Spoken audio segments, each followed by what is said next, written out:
In this video, we are going to be showing you how to quickly and easily remove a green screen in Adobe Premiere Pro.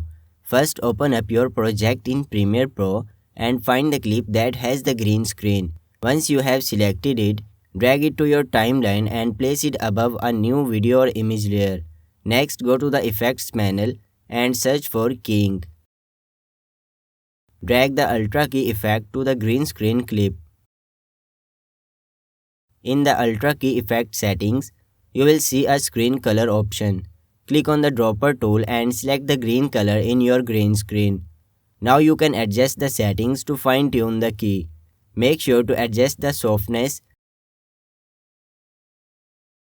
and spill suppression settings to remove any green edges around your subject. Once you are satisfied with the result, make sure the green screen layer is selected. Now double click on the subject and place it where you want. That's it, your green screen has now been removed and you can see the background video or image through the subject.